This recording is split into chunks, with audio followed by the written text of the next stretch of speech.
मैं प्रकाश कुमार छोटू, इमरिया न्यूज़ से। जैसा कि आप लोग जानते हैं कि यूट्यूब वर्ल्ड में कई यूट्यूब चैनल होते हैं, तो हम लोगों की यूट्यूब चैनल का नाम है इमरिया न्यूज़। तो इस यूट्यूब चैनल की तरफ से मैं संपादक सह संवाददाता प्रकाश कुमार छोटू। तो आज मैं एक एक्सक्लूसिव इंटरव्यू के लिए आया हूँ। इंटरव्यू तो संक्षिप्त है, लेकिन एक अच्छा सफ़रनामा, एक असिस्टेंट प्रोफेसर सर की प्रोफेसर बनने की यात्रा, और बहुत ही रोचक, रोमांचक और शैक्षणिक यात्रा है यह। तो ये किस प्रकार की यात्रा है, तो बस जब आप इसे सुनेंगे और इसे देखेंगे, पसंद करेंगे, तो आपको खुद पता चलेगा। तो फिलहाल मैं आपको लिए चलता हूँ उन प्रोफेसर साहब के पास जिनका सिर्फ मिथिलांचल ही दीवाना नहीं है, बल्कि मिथिलांचल के साथ साथ मैं तो अपनी भाषा में कहूँ, चूँकि मैं उनका शिष्य भी रह चुका हूँ, तो और आज भी हूँ और सदा रहूँगा। तो ऐसे हमारे डॉक्टर उमेश कुमार उत्पल सर, जो कि 2018 में जो विश्व हिंदी सम्मेलन हुआ है, 10वां विश्व हिंदी सम्मेलन जो हुआ, 11वां विश्व हिंदी सम्मेलन जो हुआ है, उसमें उन्होंने बिहार भारत का प्रतिनिधित्व किया। यहाँ से डेलीगेशन में 300 से ऊपर आदमी गए हुए थे भारत में।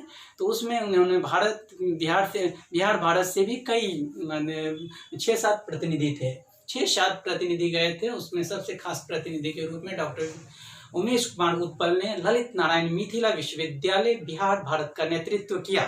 तो ऐसे महापुरुष, और मैं महापुरुष इसलिए कह रहा हूं कि जब आप इनके कार्यों को जानेंगे तो आपको पता चलेगा कि एक स्टेट यूनिवर्सिटी के प्रोफेसर में इतना दमखम है कि उनके सामने सेंट्रल यूनिवर्सिटी के प्रोफेसर भी फीके मालूम होते हैं। तो बस अब मैं कैमरामैन हमारे राम प्रकाश झा जी को कहूँगा कि सर की तरफ मुखातिब करेंगे और हम साक्षात्कार की प्रक्रिया प्रारंभ कर रहे हैं।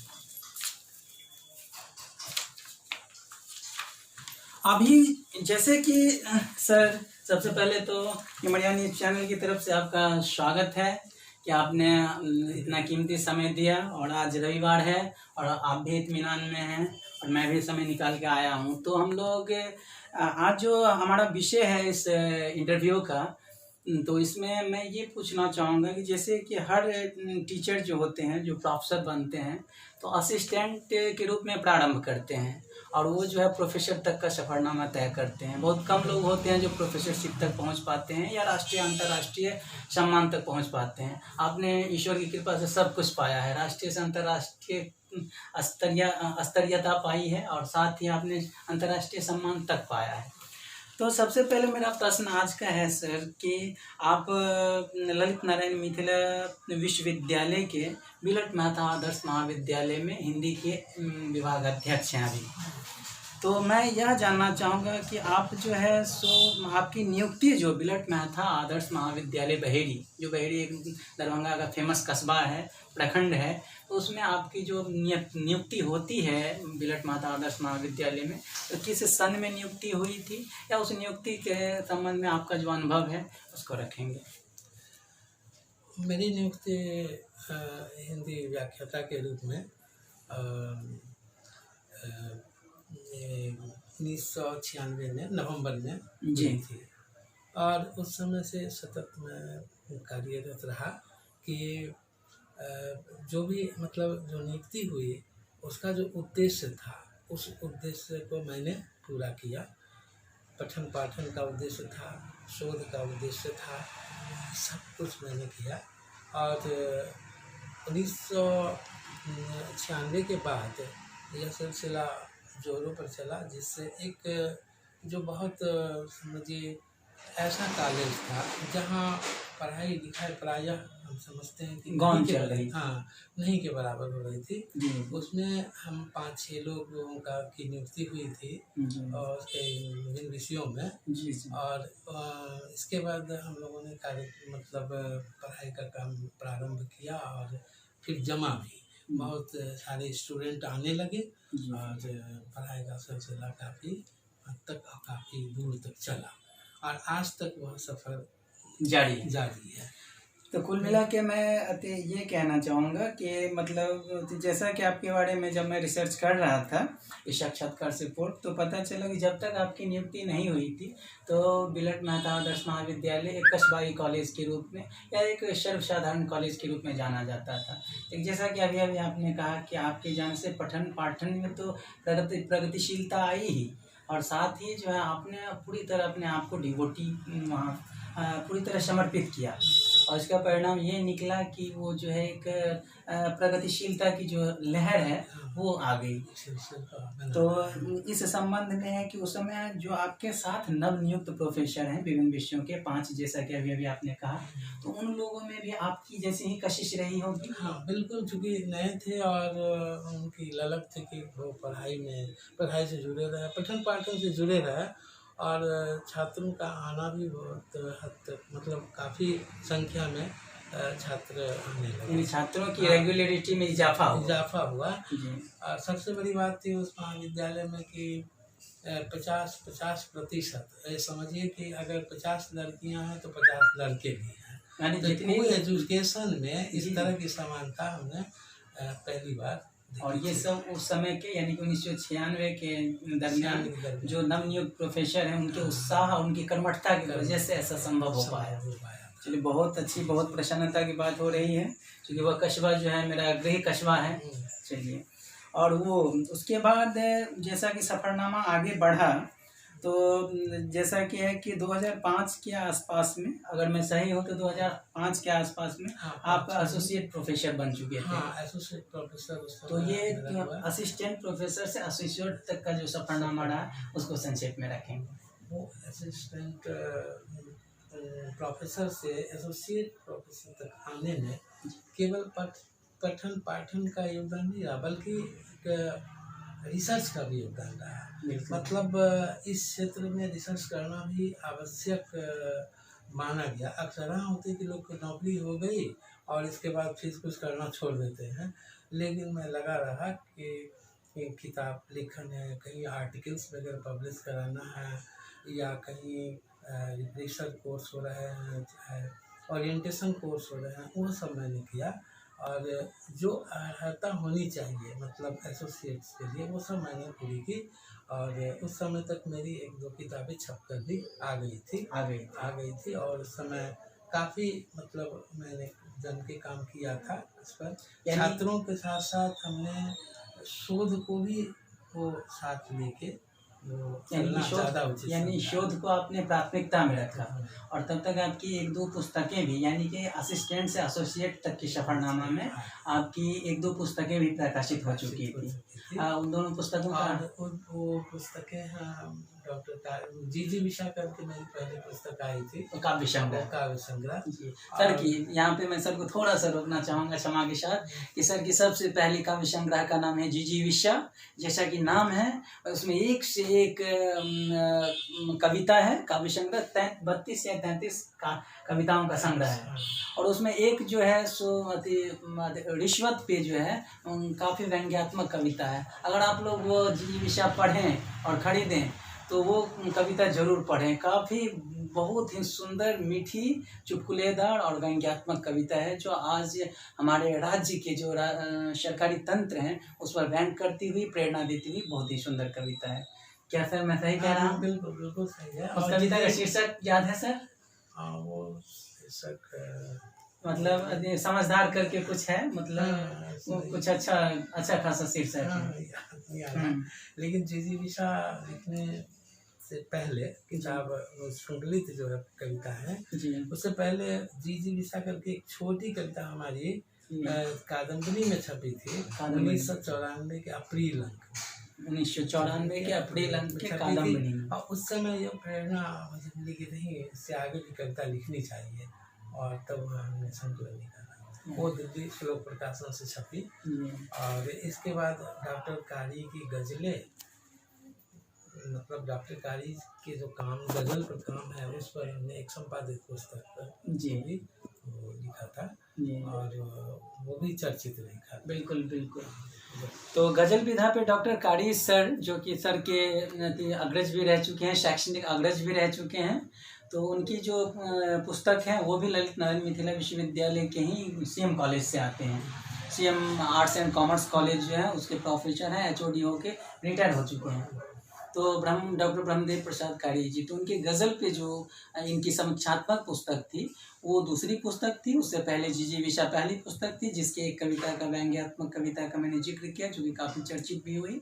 और उसके अलावा जीजी विशा शीर्षक से भी पहले एक कविता आ चुकी है, जो कि कादम्बिनी के 1994 के अप्रैल अंक में प्रकाशित हुई। कादम्बिनी विश्वविख्यात पत्रिका रही है हिंदुस्तान टाइम्स की, जो सब जानते हैं, जहाँ से नंदन आती थी वहीं से कादम्बिनी आती है। कादम्बिनी शायद आज भी आ रही है। आज भी आ रही है, उसका स्वरूप बदल गया है जी, आज रहेगा। बिल्कुल।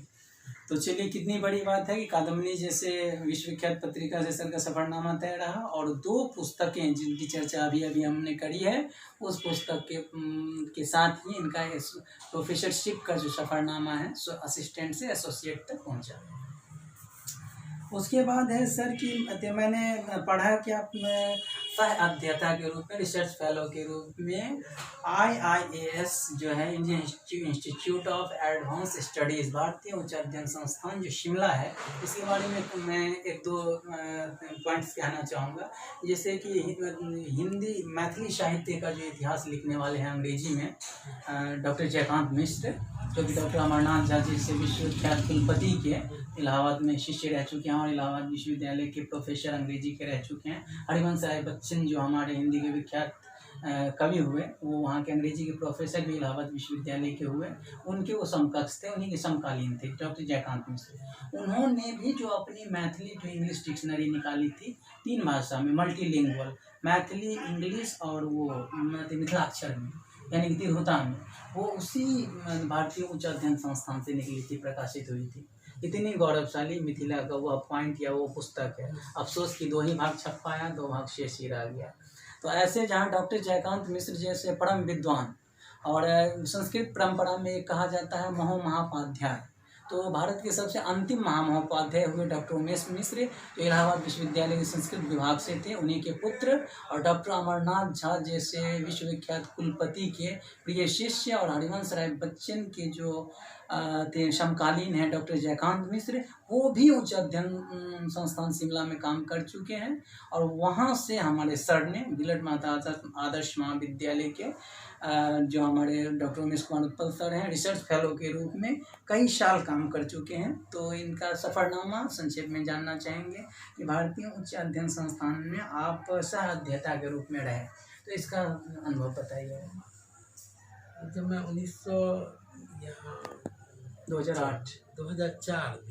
2004 में मैं गया था रिफ्रेशर करने HP university, Himachal Pradesh university जी, हिमाचल प्रदेश में। तो वहाँ पर पता चला कि यहाँ IIAS Indian institute of advance study, भारतीय उच्च अध्ययन संस्थान, जहाँ निर्मल वर्मा और कई विद्वान मतलब आते रहे हैं वहाँ पर। तो इच्छा हुई कि वहाँ जा कर देखूँ कि कैसे यहाँ रिसर्च के लिए किया जाता है। भारत का एकमात्र सोशल साइंस और ह्यूमैनिटीज पर एकमात्र शोध संस्थान है, एकमात्र शोध संस्थान शिमला में। तो वहाँ मैंने फॉर्म भरा और 2-3 साल के बाद फिर वो मेरा वो पेपर सेलेक्ट हुआ, और इसके बाद में 2008 में मैं पहली बार सह अध्येता के रूप में पूरा कार्य पूरा किया। 1 महीने का होता है।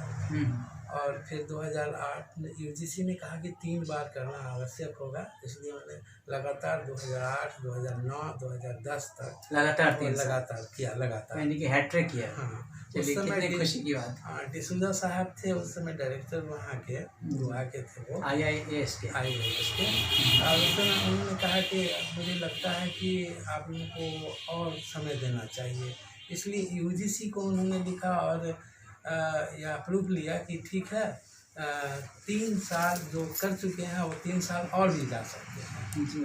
तो बीच में व्यस्तता के कारण नहीं जा सका, लेकिन फिर हमारा वो सफ़र शुरू होता है 2019 से जी। 2020 में कोरोना के कारण वहाँ नहीं बुलाया गया, लेकिन 2019 में मैंने किया।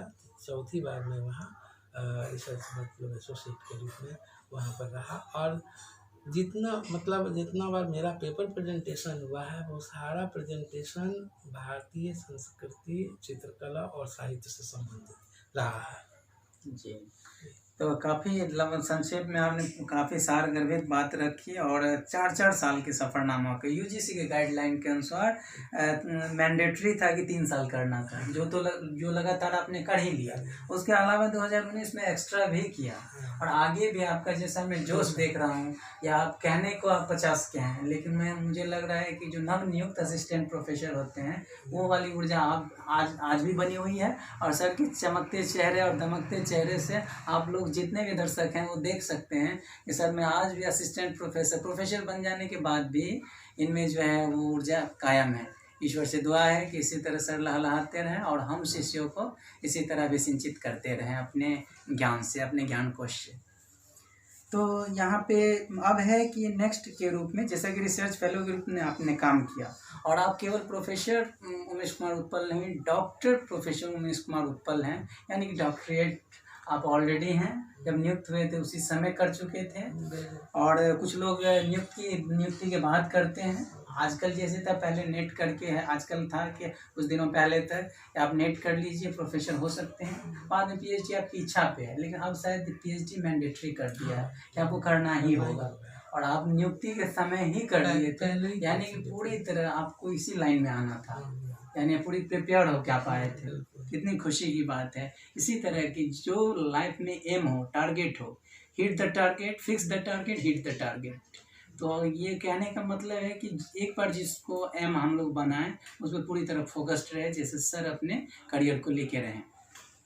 अब है कि सर आपने शोध किया, पीएचडी के लिए शोध किया, तो शोध का विषय क्या था उसके बारे में संक्षेप में बताएं।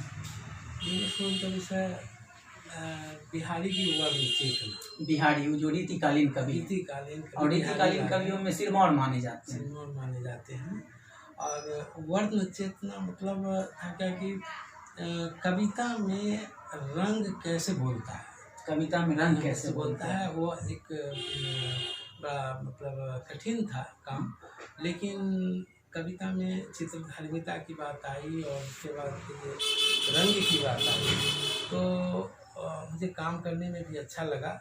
कठिनाई हुई जरूर, क्योंकि उस तरह से कोई आर्टिकल इस तरह में मिल नहीं पाते थे, किताब इस तरह की थी नहीं।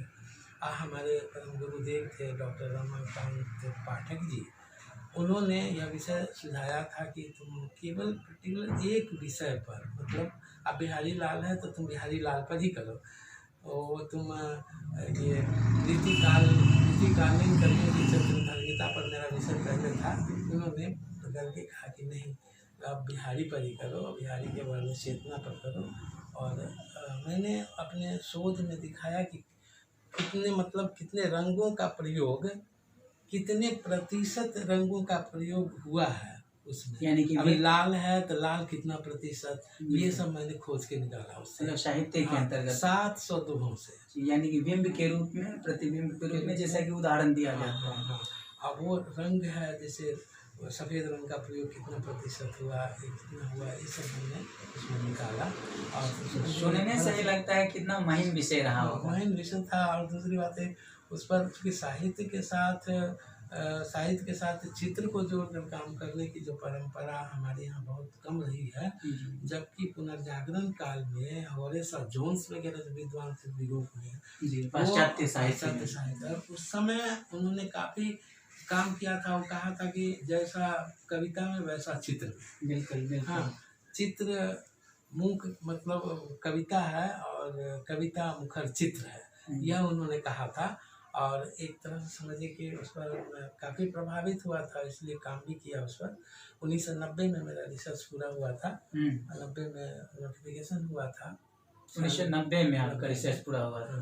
96 में फिर नौकरी हुई, तो मैं नौकरी से पहले पीएचडी आप कर चुके थे। और सर ने जैसा पाश्चात्य साहित्य का उदाहरण देते हुए भी, ये 3rd ईयर में पाश्चात्य साहित्य जो है सो सब्जेक्ट के रूप में चल रहा है, स्टेट यूनिवर्सिटी और सेंट्रल यूनिवर्सिटीज में दोनों में चल रहा है। तो उन्होंने पाश्चात्य साहित्य का उदाहरण देते हुए सर ने कहा कि इस तरह का जो है, मतलब किन विद्वानों का नाम लिया था, हॉरेस और जोन्स का। तो उनके अनुसार कहना था कि मतलब चित्रकला जो होती है बाकी कला से खास इसलिए होती है कि वो बिना कुछ कहे भी संवाद कर डालती है, इतनी मुखर होती है। इसीलिए कहा गया ना, चित्रं ही सर्वशिल्पानां मुखं लोकस्य च प्रियम्। या 64 कला, मुझे लगता है कि सर की जो एक किताब है कि आओ चित्रकला सीखें, उस पुस्तक में यह भी कहा गया है कि जितनी भी कला हैं, चाहे 64 हो या जो भी कलाएं हों, उस कलाओं में चित्रकला को सर्वश्रेष्ठ माना गया है। सर्वश्रेष्ठ माना जी। लेकिन स्थूलता और सूक्ष्मता के आधार पर जी पहले नंबर की कला को लोग काव्य कला मानते हैं, काव्य कला मानते हैं, दूसरे को संगीत है, दूसरे पे संगीत, तीसरे नंबर पर चित्रकला है, तीसरे नंबर पे चौथे नंबर पर मूर्ति कला है, और पांचवें नंबर पर स्थापत्य कला है। पांचवें पे स्थापत्य कला यानी वास्तुशास्त्र से जुड़ा हुआ। चलिए, कितनी गहरी जानकारी है। अब मैं सर के संबंध में एक खास बता दूं, क्योंकि हिंदी साहित्य के जितने भी प्रेमी होंगे और हिंदी साहित्य के जो शोधार्थी होंगे, अनुशीलक होंगे, मैं भी हिंदी साहित्य का छात्र हूं और सर के ही आशीर्वाद से बहरीवाद से इलाहाबाद की यात्रा की है और इलाहाबाद विश्वविद्यालय जैसे राष्ट्रीय अंतर्राष्ट्रीय विश्वविद्यालय का छात्र हूँ, वहाँ से स्नातक हो चुका है। अब वहाँ से मास्टर्स करने का विचार चल रहा है। और सर की कृपा है कि सर खुद अंतर्राष्ट्रीय बने, अपने छात्रों को भी राष्ट्रीय अंतर्राष्ट्रीय बना चुके हैं। तो ये सारा क्रेडिट मैं सर को देना चाहता हूँ। और हमारे कैमरामैन राम प्रकाश झा हैं, वो भी सर के ही छात्र हैं, वो भी स्नातक हो चुके हैं। तो कहने का मतलब है कि ये पीएचडी का संक्षेप रहा, बिहारी की वर्ण चेतना आपका विषय रहा, जो कि एक महीन विषय है। और इस दरमियान जो आपने साहित्य और चित्र का जो तादात्म्य में बताया, उस संबंध में एक किसी महान समीक्षक, हिंदी समीक्षक का कहना है कि महादेवी वर्मा जो थी चित्रकार भी बहुत बड़ी थी और उनके साहित्य से शब्दों से चित्र झलकता है। और उनके शब्द चित्र वगैरह जैसे सोना, गिल्लू या इंटरमीडिएट में घोड़ा चलता था बिहार बोर्ड में, तो घोड़ा में जो गौरांगनी गाय के बारे में जो है, उस सब में केवल साहित्य के शब्द पढ़ने से सारा चित्र सामने जैसे लगता है कि अपने आप उकेर के आ गया हो। तो ये है, तो कहने का मतलब है एक साहित्यकार, अगर हमने टैगोर और महादेवी वर्मा दोनों को लेके अगर मैं आपकी कंपैरिजन उनसे करूं, तो मैं समझता हूं कि साहित्यकार के लिए चित्रकार होना जरूरी नहीं है, लेकिन अगर वो होते हैं तो ये साहित्य में एक तादात्म्य या एक नई विषय या विषय के प्रति जो निष्ठा होती है वो मुखर के ऊपर आती है। इस बात से आप कहाँ तक सहमत हैं? नहीं, बिल्कुल सहमत है। जैसे और जो अनुभूति होती है, अनुभूति को केवल साहित्य के माध्यम से नहीं दिखाया जा सकता, और उसको चित्र के माध्यम से ही दिखाया, मतलब और सुगम होता है चित्र के माध्यम से दिखाना। चित्र के माध्यम से साहित्य से भी सुगम हो जाता है। जिस बात को हम साहित्य के माध्यम से नहीं समझ सकते, तो आम आदमी उसको चित्र के माध्यम से समझ जाते हैं। तो चित्र और साहित्य दोनों मिलकर अगर सामने में रहे, तो जो अनुभूति का ज़्यादा गुंजाइश होता है, मतलब संप्रेषित करने का।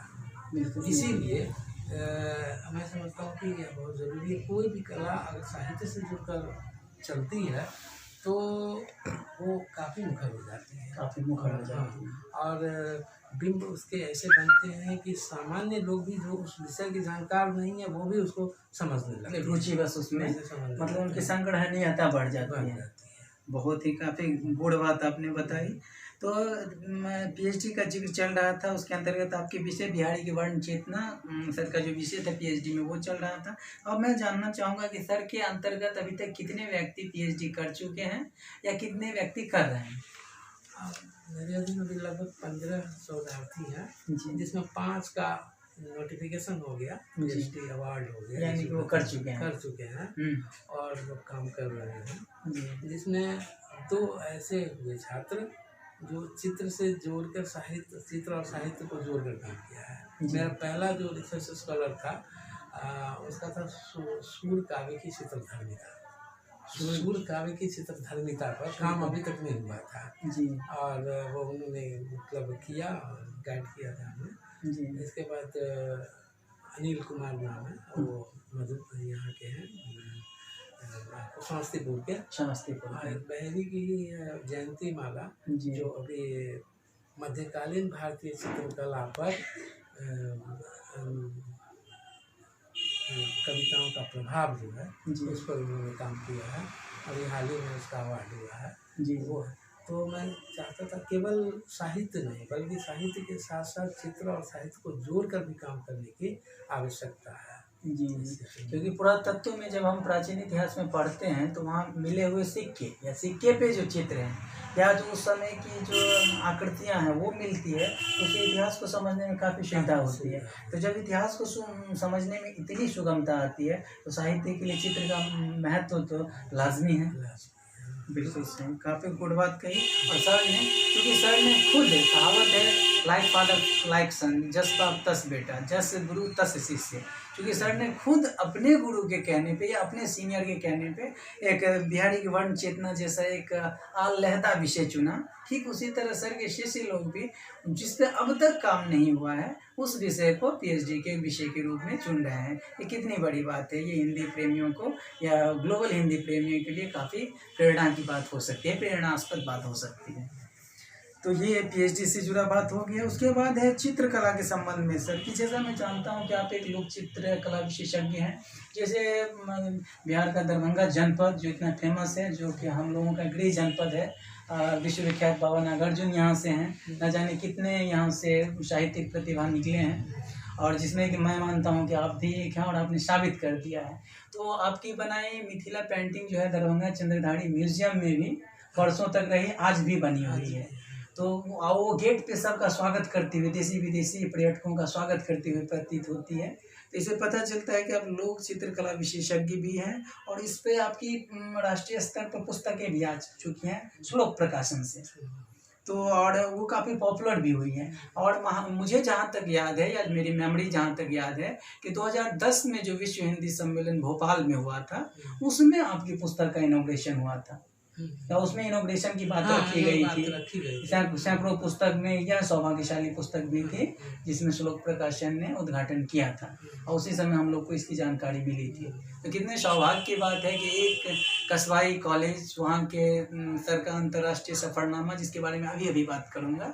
तो फिलहाल अभी तक हम लोग पहुँचे हैं लोक चित्रकला के इनके सफरनामा पे।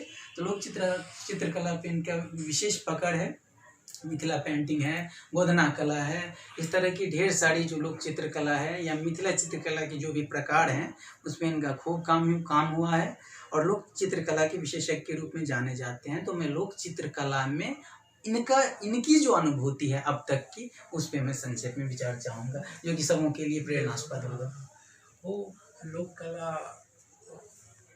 मतलब लोक कला ऐसी कला है जो लोक से जुड़ी हुई है, मतलब ऐसी कला है जो गांव घर मतलब अपने जो लोक जीवन है जी, उसमें रची बसी होती है जी। और इसलिए मुझे अच्छा भी लगा। तो मैं बिल्कुल वैसे फाइन आर्ट्स से रहा, IFA वगैरह किया। IFA करने से पहले ही वो नौकरी में मैं आ गया।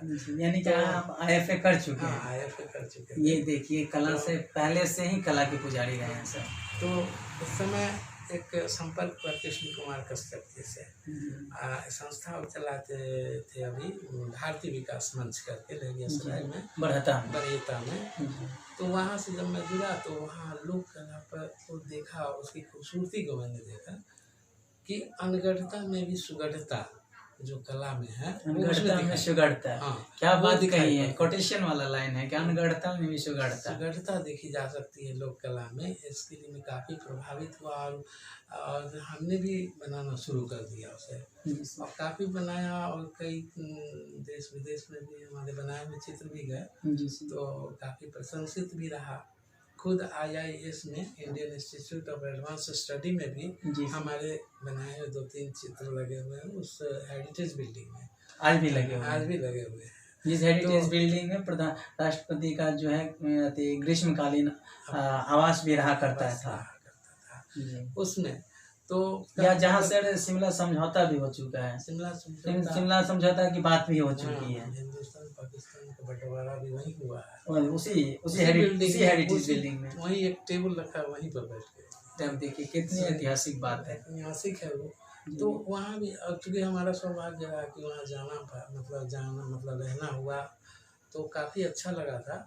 तो चित्र मतलब लोगों ने काफ़ी पसंद किया, बाहर के लोग काफ़ी पसंद करते हैं उन्हें उसमें कुछ खूबियाँ आती तब तो इतनी प्रसिद्धि हुई। बिल्कुल बिल्कुल और यही कारण है कि जापान में भी मिथिला म्यूजियम की स्थापना हुई। बिल्कुल बिल्कुल सर। तो मैपिंग उनका जो एक पब्लिकेशन है, उससे उनकी कई किताबें आई है, छपी है मिथिला पेंटिंग पर भी।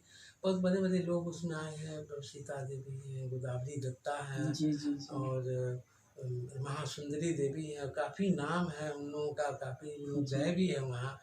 हम तो बहुत छोटे हैं, क्योंकि हम तो मतलब उनसे ही हमने सीखा है, उन लोगों से ही सीखा है, महिलाओं से ही सीखा है। तो काफ़ी डिजाइनिंग के रूप में मतलब इस तरह का काम करते रहे हैं। दूसरी बात कि गोदना उसको लोग छोड़ देते थे। जी सर। मिथिला को लेके, और चूँकि संस्कार से जुड़े हुए मतलब चित्र हैं वो, जो भी है अपने यहाँ जो मिथिला में ये आपको पूजा पाठ व्रत त्योहार ये सब जितने होते हैं उस समय कहीं ना कहीं चित्र का भी योगदान होता है। बिल्कुल बिल्कुल सर। उस लोक पर्व और लोक चित्रकला का अद्भुत तादात्म्य देखा जाता है बिल्कुल लोक संस्कृति में सर। लोक संस्कृति में जी वही गोदना को लोग छोड़ देते हैं। एक बात मैं स्पष्ट इसलिए करना चाहूँगा जी कि वहाँ लोग जो गोदना है, जो बहुत निम्न स्तर के लोग जहाँ हैं बेचारे, मतलब उनको कोई पूछने वाला नहीं है, उनके बीच गोदना चित्र प्रसिद्ध है। जी लेकिन गोदना में मतलब उनकी पूरी बात आती है, उनकी किताब भी आती है, और उनका वो भी आता है, कहते हैं उनके संस्कार भी आते हैं, मिथिला के संस्कार भी उसमें आते हैं।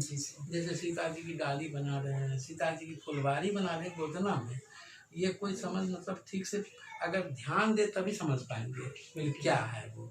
इसके बाद फिर पोथी का चित्र बनाते हैं, तो एक ललक होगी जरूर, उनमें साक्षर होने की ललक होती होगी, लेकिन सामाजिक व्यवस्था में वो निरक्षर रह गए। और कभी मतलब ये चित्र परंपरा से मतलब बनते आ रहे हैं, इसीलिए लोगों का ध्यान उस पर, उनकी जो गूढ़ तत्व है उस पर न गया होगा। या यूँ कह सकते हैं कि जो कलाकार थे गोदना पेंटिंग के या मिथिला पेंटिंग के, उनमें बहुत सारे में उच्च शिक्षा की कमी थी, इसलिए वो लोग अपने आप को ग्लोबल रूप में प्रमोट नहीं कर पाए। लेकिन आज जो लोग उसके महत्व को समझ रहे हैं, जैसे कि रांटी मधुबनी इसके लिए केंद्र बन चुका है। वैसे तो पूरी मिथिला की पेंटिंग है, और इस पर मैं एक प्रश्न आगे पूछूंगा अभी कि मधुबनी पेंटिंग और मिथिला पेंटिंग के संबंध में ये क्या भ्रम चल रहा है। लेकिन उससे पहले है कि लोक चित्रकला लोक संस्कृति के लिए आवश्यक है, जो आपने बात रखी। और जब मिथिला पेंटिंग की बात होती है तो गोदना पेंटिंग को लोग मिस कर देते हैं। और सर की किताब है कि आओ चित्र बनाना सीखें, उसमें गोदना पेंटिंग का विशेष वर्णन किया है। तो कभी आप लोग को श्लोक प्रकाशन से प्रकाशित अगर आओ चित्र बनाना सीखें मिले पुस्तक, तो वो उसमें आप गोदना पेंटिंग के बारे में विस्तृत पढ़ सकते हैं। तो मैंने सही कहा सर? हाँ बिल्कुल। उसमें एक किताब और है उसमें जिक्र किया गया है। जी सर। उसमें तो केवल आओ चित्र बनाना सीखे में केवल तो चित्र है संक्षिप्त रूप में। हाँ, लेकिन मतलब भारतीय चित्रकला का सांस्कृतिक परिवेश एक मेरी पुस्तक है, उसमें आलेख दिया है गोदना पर भी, मिथिला पर भी। पूरी पुस्तक लोक चित्रकला पे ही? हाँ, लोक चित्रकला पर है। उसमें राजस्थानी भी है और राजपूत चित्रकला भी, जिसका जिक्र मैंने किया है। तो उसको किस प्रकाशन से है वो पुस्तक से? वो भी आपको ये प्रकाशन श्लोक ही है। श्लोक प्रकाशन दिल्ली से प्रकाशन है। श्लोक प्रकाशन दिल्ली से, जिसकी ब्रांच सर दरभंगा में भी है। दरभंगा में, कानपुर में। जी, कानपुर में भी। चलिए, श्लोक प्रकाशन से सर की मिथिला पेंटिंग पर पुस्तक है। एक बार सर नाम फिर से कह देंगे?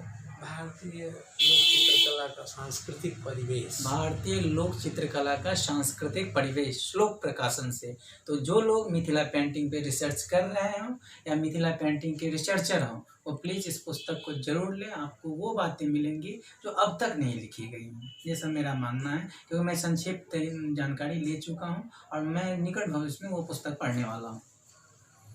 और अब सर है कि अब हम लोग इस इंटरव्यू के अंत में चल रहे हैं, तो इसमें मुझे जैसा पता चला था कि हाँ, पहले मधुबनी पेंटिंग पे एक चीज़ पूछ लें।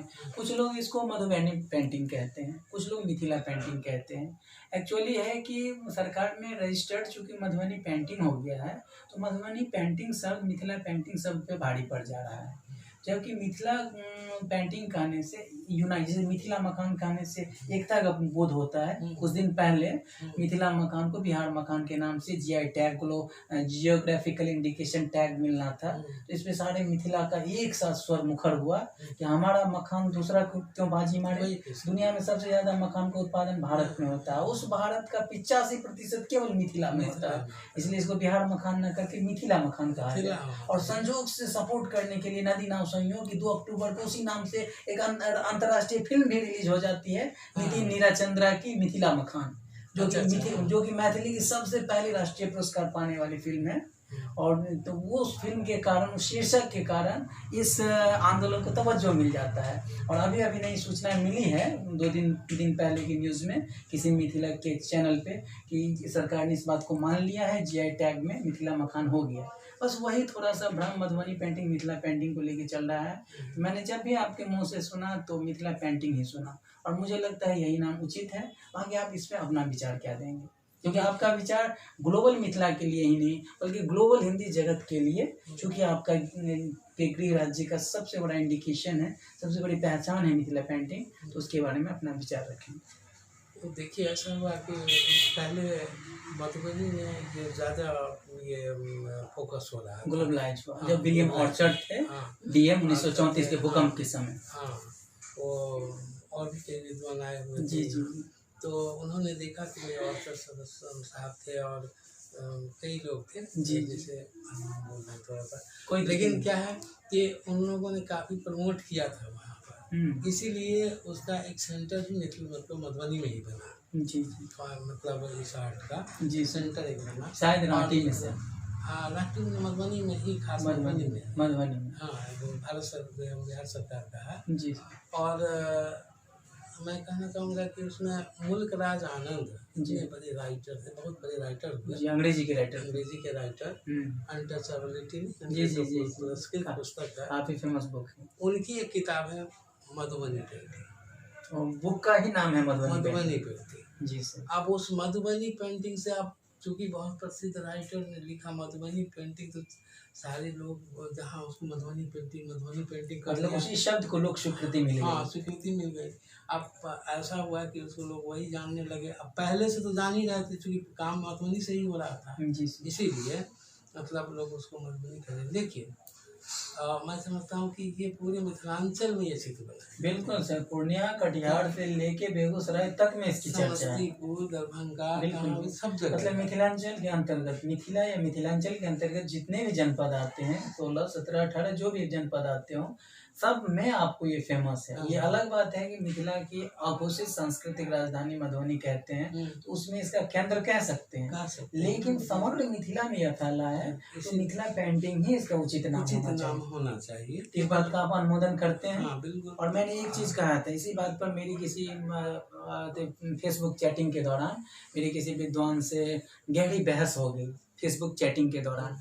मैं नाम नहीं लेना चाहूँगा उनका, लेकिन मिथिला के जाने माने कथाकार हैं, उनसे मेरी बहस हो गई। मैंने यही कहा कि मधुबनी से उसका ओरिजिन नहीं है, 1934 और विलियम आर्चर साहब के अनुमोदन की मोहताज मिथिला पेंटिंग नहीं है, इतिहास साक्षी है। और सर आपके बुक में भी जिक्र है कि सीता जी का जब विवाह हो रहा था उसमें मिथिला पेंटिंग का जिक्र आता है। तो जब राजा जनक के दरबार के समय की यह पेंटिंग है मिथिला पेंटिंग, तो उसको केवल मधुबनी की पेंटिंग क्यों कहा जाता है? ठीक है, हाँ, मिथिला पेंटिंग कहने से मेरा सांस्कृतिक विरोध नहीं है, बल्कि मधुबनी के मेरे प्रिय भाइयों से, मधुबनी जनपद के मेरे प्रिय मित्रों से, प्रिय नगरवासियों से, मेरा मिथिलावासी होने के नाते एक मैथिल से दूसरे मैथिल को निवेदन है कि अगर हम मिथिला पेंटिंग कहेंगे तो यूनाइट मिथिला का एहसास होगा, एंटायर मिथिला का एहसास होगा। इस बात पे आप कहाँ तक सहमत हैं? बिल्कुल सहमत है, क्योंकि उससे इसका विकास हो, ब्रॉड मतलब हुआ, उसका एक विस्तृत क्षेत्र, विस्तृत फलक मिले। हाँ, वो एक सीमित एरिया पर नहीं हो सकता जी सर। और मेरा एक अगला काम जी, क्योंकि हमने अभी तक घोषणा नहीं किया है जी, जिस प्रकार से राजपूत पेंटिंग 2 भाग में बटा, 2 भाग में आज़ादी से पहले राजपूत पेंटिंग ही था, लेकिन बाद में किया गया एक पहाड़ी पेंटिंग, राजस्थानी पेंटिंग, एक पहाड़ी पेंटिंग, एक राजस्थानी पेंटिंग, उसके कई कलम हैं जी। मिथिला में लोग ये नहीं समझ पा रहे हैं कि हमारी भी कई कलम है। रांटी की अलग कलम है जी सर। हाँ, और फिर मधुबनी में अजितबारपुर की अलग कलम है, जी दरभंगा की अलग कलम है। जी। जो महीनी है इसमें चित्रकला में, इसको कम लोग समझते हैं, नहीं के बराबर समझते हैं। आज तक आया भी नहीं, किसी लिटरेचर में नहीं आया जी। और उस लिटरेचर पर काम करने की बड़ी ज़रूरत है। तो उम्मीद है कि सर के नेक्स्ट प्रोजेक्ट में मिथिला पेंटिंग की ये जो कलम है, ये जो अलग अलग पद्धतियाँ हैं, उस पर सर का फोकस रहेगा। बिल्कुल। अब जैसे कहीं पहाड़ी में है चंबा शैली है, कहीं चंबा है तो कहीं माली की राजधानी कोटा शैली है जी, कहीं बीकानेरी शैली है जी जी, जयपुर शैली है। ये शैली है चित्र मान ली राजस्थान का, जयपुर और ये सब अलग अलग कैसे हो गया? जी सर। किशनगढ़ शैली है तो ये कैसे हो गया? बिल्कुल बिल्कुल, है ना। तो कहीं ना कहीं अंतर है, उनके चित्रों में भी कहीं ना कहीं अंतर है। तो यहाँ जो मिथिला पेंटिंग बनाए थे तो उसमें भी अंतर है। मैंने वहाँ दरभंगा में जो म्यूजियम में बनाया, वो रांटी कलम और जितवारपुर कलम से अलग है, दोनों से अलग हट के है। तो एक अपना मतलब अपनी सोच होती है और भौगोलिक परिवेश के कारण चित्रों में अंतर भी आता है। ये बिल्कुल बिल्कुल। एक अंतर और आपको बता दे, ये क्या कहते हैं गोदना कला के जी, गोदना कला के अंतर में मैंने देश में घूम कर देखा कि अगर आप पहाड़ी क्षेत्र में चले जाइए तो वहाँ के चित्रों में गोदना में पहाड़ ज़्यादा दिखाई देगा। बिल्कुल बिल्कुल, क्योंकि वो उनका भौगोलिक परिवेश है। इसी प्रकार से आप आ जाइए मिथिला में, मिथिला की गोदना, तो उसमें आपको नदी तालाब भित्ति चित्र ये सब अधिक दिखाई, ये सब अधिक दिखेंगे। मतलब भौगोलिक परिवेश के कारण रेखा में अंतर हो जाता है। जी सर। तो ये अंतर जो है सो इस अंतर पर बहुत कम लोग बताते नहीं है। मतलब जानते हो सकता है कि काम न किया हो, इस पर अभी भी काम करने की काफ़ी आवश्यकता है। सर ने जिस तरह अभी कहा कि भगवती हर एक लोग चित्रकला में वहाँ की स्थानीयता झलकती है और वहाँ का जो परिवेश है, भौगोलिक परिवेश, वो झलकता है। इसका उदाहरण आप देख सकते हैं, जैसे मिथिला में नदी तालाब या खेत खलिहान भित्ति चित्र का जिक्र सर ने किया, उसमें आचार्य सोमदेव की वो पंक्ति याद आती है कि मिथिला को बस 2 लाइन में उन्होंने व्यक्त किया, जो कि चित्रों के माध्यम से भी आप देख सकते हैं। पग पग पोखर माछ मखान, सरस बोल मुस्की मुखपान, विद्या वैभव शांति प्रतीक, सरितांचल श्री मिथिला तक। यानी सरिता ही सरिता, नदी ही नदी, पोखर ही पोखर आपको पग पग पे मिलेंगे, जो कि सर की बातों से अनुमोदित होती है। क्योंकि आचार्य सोमदेव की जय हो कि इतनी अच्छी पंक्ति लिखी, मैथिली साहित्य के दिग्गज साहित्यकार हुए और सर ने हिंदी साहित्य के दिग्गज होने के नाते उस बात को अपनी लोक चित्रकला के आलोक में अनुमोदित किया। बहुत बहुत धन्यवाद सर। उसके बाद है कि अब अंतिम सेकंड लास्ट क्वेश्चन के रूप में मैं पूछना चाहूँगा कि इस पेशा में प्रोफेसरशिप में आप आए और आपने विभिन्न तरह के वर्सटाइल काम किया, विविधतापूर्ण काम किया, तो इसमें आने से पूर्व आप स्वयंसेवी संस्था में भी काम कर चुके हैं। एनजीओ के रूप में आपके कार्य का रिपोर्ट जो है BBC लंदन तक जा चुका है। तो इसको आप संक्षेप में रखेंगे कि माने आपने कैसे था, रसफरनामा जो है आपका मुख्य काम? हाँ, मैं जुड़ा था एक स्वयंसेवी संस्था से, भारतीय विकास मंच से। भारतीय विकास मंच उसमें कई तरह के काम होते, जैसे चित्र का काम होता, चित्र बनाने का काम होता था। इसके अलावा सोशल ऑर्गेनाइजेशन का काम होता था, हॉर्टिकल्चर का काम होता था।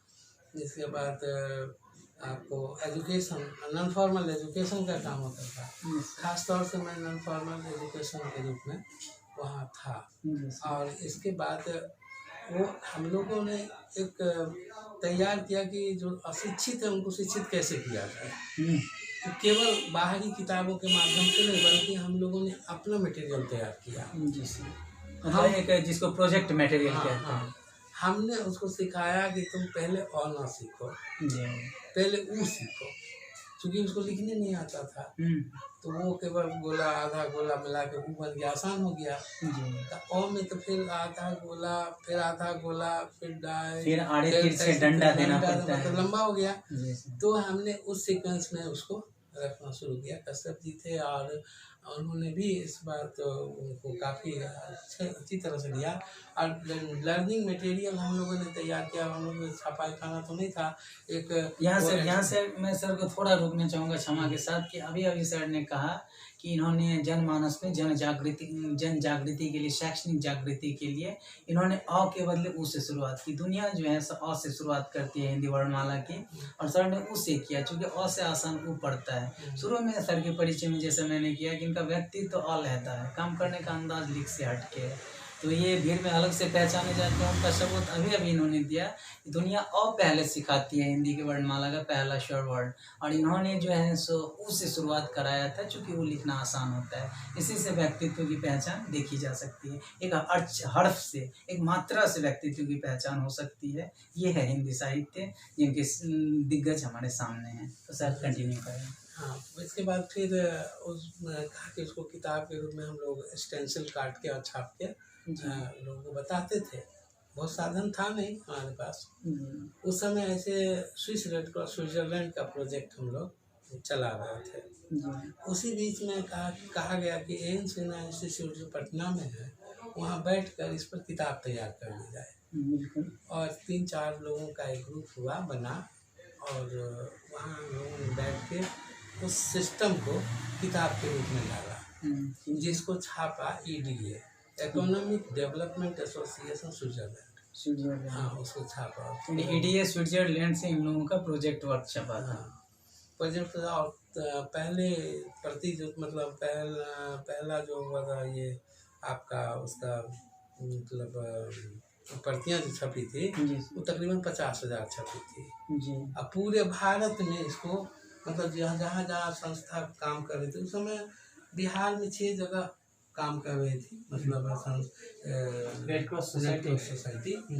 लेकिन और पूरे देश में काम चल रहा था उनका, सब जगह वो किताब गई और वो आसान हुआ कि जो निरक्षर है उसको कैसे समझाएगा।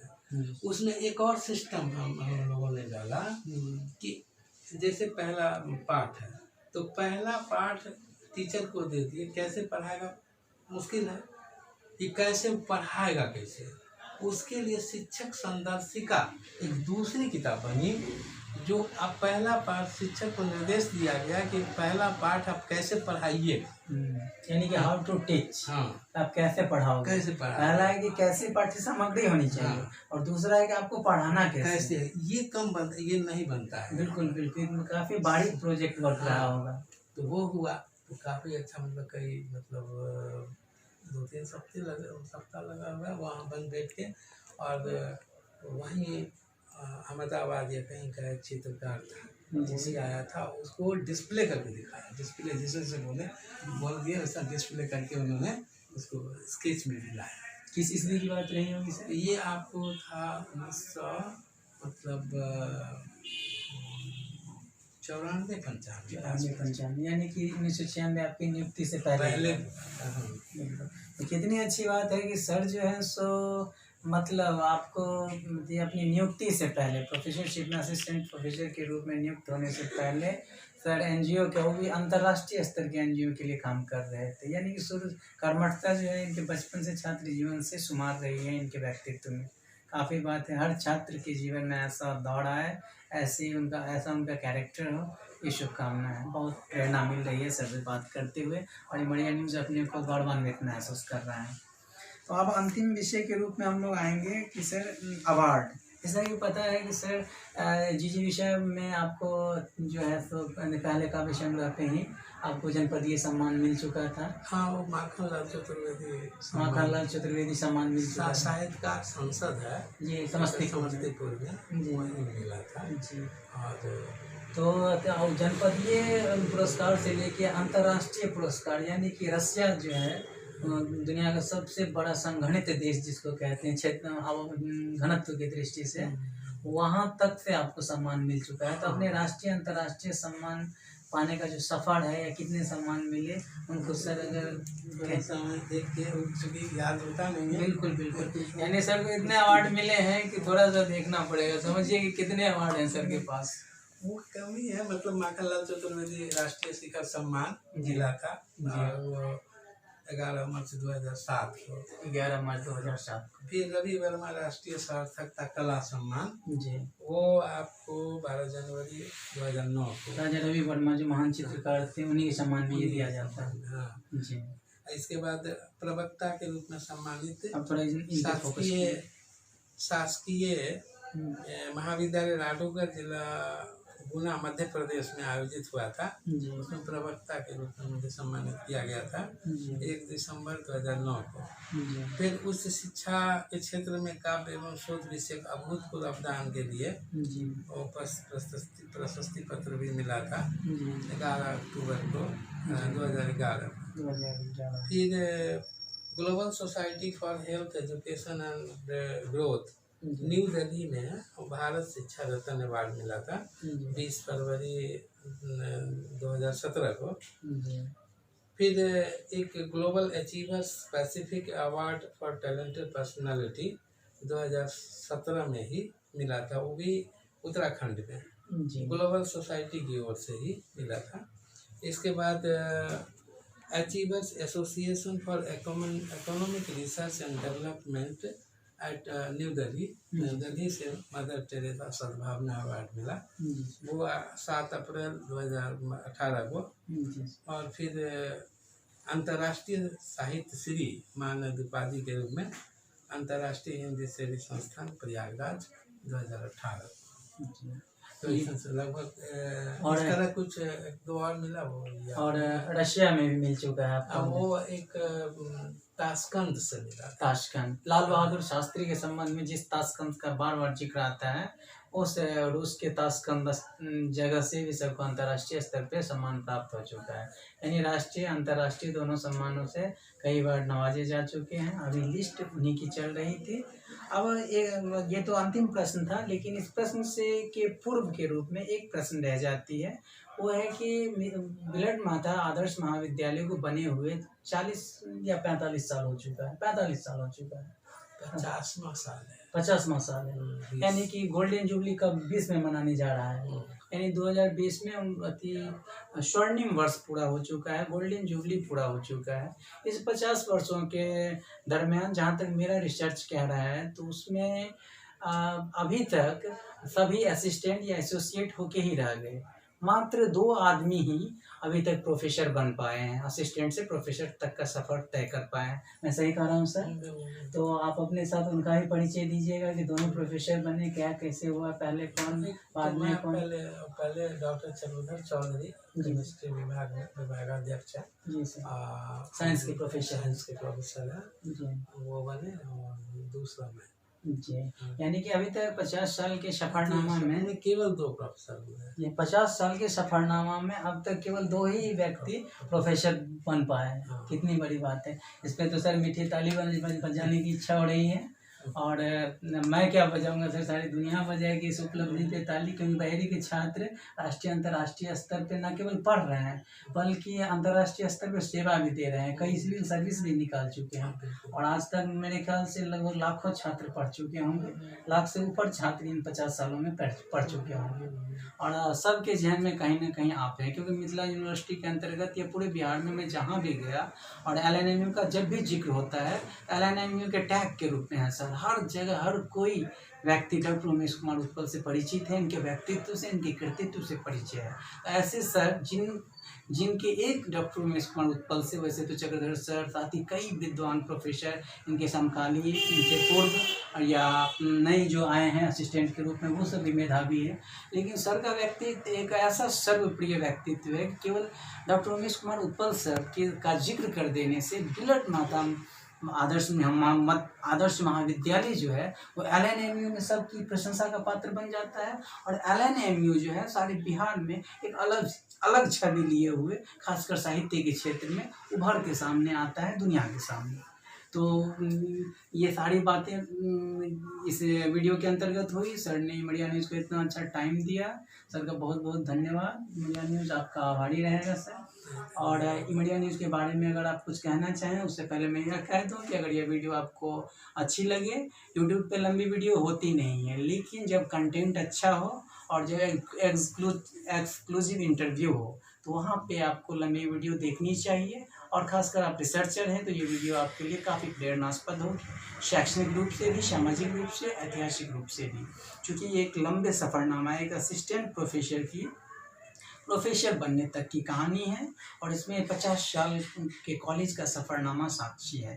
तो इस लिहाज से सर से मैं यह चाहूँगा कि इस न्यूज़ चैनल जिसके माध्यम से आपका पहला एक्सक्लूसिव इंटरव्यू आप ही के शिष्य के द्वारा, जो कि इमरिया न्यूज़ यूट्यूब चैनल के संपादक और सह संवाददाता हैं, तो इस चैनल के बारे में लाइक, सब्सक्राइब, ये तो जो चैनल देख रहे हैं वो इसको पसंद करेंगे, लाइक्स करेंगे और वीडियो अच्छी हुई तो सब्सक्राइब भी करते चले जाएंगे। लेकिन इमरिया न्यूज़ के भविष्य की दृष्टि से आपकी शुभकामना क्या होगी? यह हमारी शुभकामना है कि आपने यह मतलब काम शुरू किया और अधिक से अधिक लोगों को जोड़कर अधिक से अधिक लोगों तक संवाद पहुंचाने का काम किया है। तो ये मतलब दूर रहते हुए भी एक गेट टुगेदर प्रोग्राम की तरफ हो जाएगा, मतलब एक दूसरे से जुड़ते हुए, यानी कि प्रवास में रह के भी आप आवास से जुड़े हुए हैं, प्रवास आवास का बैलेंस बनाया हो जाएगा। तो एक बहुत अच्छा काम हो रहा है और हमारी शुभकामना है कि ये फले फूले और बहुत ऊंचाई तक जाए। चलिए, बहुत बहुत धन्यवाद सर। क्या है अपने गुरुदेव का और मिथिला के वैश्विक हिंदी प्रतिनिधि, जो कि अंतर्राष्ट्रीय मॉरिशस तक बिहार भारत का प्रतिनिधित्व कर चुके हैं विश्व हिंदी सम्मेलन 2018 में 11वें विश्व हिंदी सम्मेलन में। तो ऐसे सर का इंटरव्यू लेते हुए आज मैं गौरवान्वित महसूस कर रहा हूँ। इमरिया न्यूज़ के जितने भी दर्शक हैं और जितने भी श्रोता हैं सबको इस बधाई कि एक अच्छी वीडियो आपके पास आ रही है। अच्छा लगे तो सब्सक्राइब जरूर करें और लाइक शेयर कर तो ज़रूर करें। तो मैं प्रकाश कुमार छोटू, इमरिया न्यूज़ से, जय हिंद, जय हिंदी, जय बिहार, जय हिंदी, जय मिथिला, जय मैथिली।